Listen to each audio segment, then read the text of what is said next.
change these conditions that we have. You know, Africa, we have a lot of opportunities, but sometimes maybe through this discussion and the other discussions, we can understand how we can come together and starting to know how we can add value to our resources, how we can uh, come together, African in the continent and Africans in the diaspora.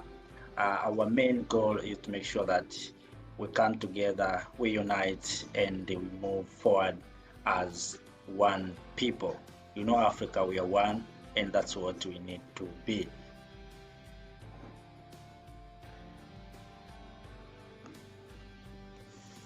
Before I proceed, let us listen a little bit from our mother, Alikana Chomboy Kwao. Remember yesterday she has a meeting about to build the Wakanda city in Ghana. That's a good thing that Africa now, and especially those who are in diaspora, are starting to come back home and building our continent. At the same time, this will provide employment to African people. So let us listen our mother, Alikana Chomboy. All my years of living, in all my years of living, I'd never thought about where I come from. That had never quite occurred to me. It had never been an issue. So for that very moment, when I asked myself that question, and I put myself in her position, and I imagined what it feels like to not know where you come from, there was a very sharp pain, a pain that I can't even describe. It was a feeling that was just downright horrible. And I quickly snapped myself out of it. But ever since that day, I have started always trying to put myself in the position of our African-American brothers and sisters, of our Afro-Caribbean and Afro-Latino brothers and sisters, to really have been born into this world, generation after generation for 400 years, and you don't know where you come from. That is so sad. And that is a sin. And that is a serious crime against humanity, in my humble opinion. With that in mind, I've been on a mission to see what can be done to make sure that the children of Africa, descendants of the formerly enslaved, can find out where they come from. You see, when you call me Arikana Chihombori Kwao, the Kwao name, Chihombori name, they'll tell you I'm African. And then when you go to Africa, Chihombori will take you to Zimbabwe. And when you get to Zimbabwe, they will say, oh yes, the Chomboris are from this part of this country. Kwao will take you to Ghana. Yeah. And when you get to Ghana, they will say, oh, by the way, the Kwaos are from this country. That's what your name does. The rest of the world, my brothers and sisters, they can trace themselves that way. Yes, I'm German American, and my name is Trump. And when you go to Germany, they can tell you where the Trump people are from. Italian Americans can do that. Irish Americans can do that. Chinese Americans, Indian Americans, Russian Americans, they can all do that. But when it comes to descendants of the formerly enslaved, a serious disservice has been done. It's 400 years later. The leadership in Africa has not seen it enough to speak with one voice and put out in a meaningful way a resounding call and a process to bring the children of Africa home. It must be done. It is the right thing to do, because it is only when the children of Africa are re-anchored with their motherland, Africa. It is only when we understand where we come from that as a people, we will be grounded. You see, a people without an anchor, we are like a ship without an anchor. The wind blows this way, here we go. The wind blows that way, here we go. The anchoring of the children of Africa, descendants of the formerly enslaved, must be done. And with that, I am very pleased to have met someone that I'm proud to call my sister. Her name is Gina Page. Gina Page also was on a similar mission, similar quest, to say the children of Africa must go home. The children of Africa must know where you come from. I need you to know me by my name. When I tell you who I am, you should know who I am. And not only are you going to know who I am, but you're going to know the powerful, amazing kingdoms I come from. The people I represent. The people whose DNA runs in my veins. The DNA of originality. The DNA that coded what humanity is all about. That is who you are. So Sister Gina Page has been on a mission, and for years she has been doing DNA testing. Her organization has the largest collection of DNA of Black people. So when you get your DNA testing done through the Ancestry DNA, not only is she going to tell you where you come from, but she's going to tell you what kingdom. You see, the kingdom is really what's more important for you to know. Remember, the countries were a figment of the imagination of the colonizers when they met at the Berlin Conference. They arbitrarily divided us based on what they wanted where. They arbitrarily divided us based on how effectively they could disperse us and make people who were once one, couple of generations, they no longer know each other because they speak different languages. They now are being colonized by different colonizers. It was a designed piece of land. That's why we have the shape of Zambia today. Mount Kilimanjaro is in both countries simply because the granddaughter to the Queen of England wanted part of Kilimanjaro, and grandmother said, oh, just move the border. So really where you come from as a country, it's okay to know, but just remember, that's only came into play after the Berlin Conference of 1885. But what you really need to know that can never change is your kingdom. So when you tell me that I'm from Cameroon and I belong to the Bamileke people, and I can tell you how powerful the Bamileke were. So you can sit at the table with your children and tell them that we are descendants of the Bamileke people. And the Bamileke were known for A, B, C, D, E. When you sit down around the table with your children and say, we're from the Benin Kingdom, tell them about the warriors, about the powerful people who fought against the colonizers. They have buried that history. They don't want us to tell our children that we fought the resistance viciously. Many of the resistance movements were led by women. Tell your children about those powerful women, because it is their blood, it is their DNA that is running in not only your veins, but the veins of your children, your grandchildren, and generations to come. Our children must know that history. So today with our sister Gina, we are here to talk about how we can know you by your name. We are here to talk about how we can take you back home so we can complete the journey the ancestors left 400 years ago.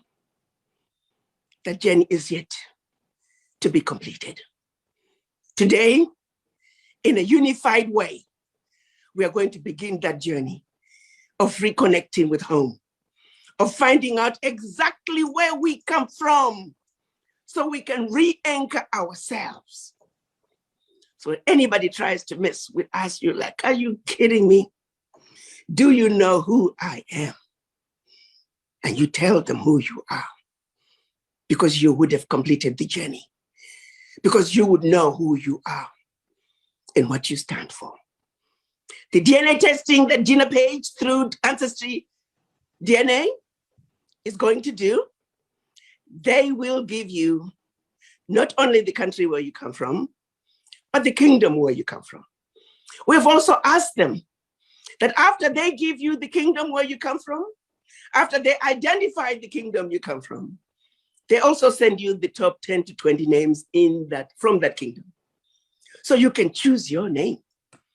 So when you come and say, my name is Kweku, when you come in and give us any name in Africa, we can say, oh yes, we know these people. They are from this area. You can choose your name, use it as a nickname. Some might choose to just completely change your name. It's up to you, but remember one thing.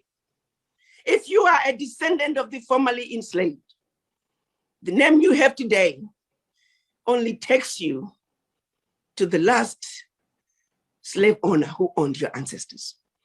It only takes you to a very dark place. There is nothing good as you trace your heritage. It's nothing but pain. And after you've gone through your DNA and you've read what your ancestors have done, you end up at a place that breaks you down.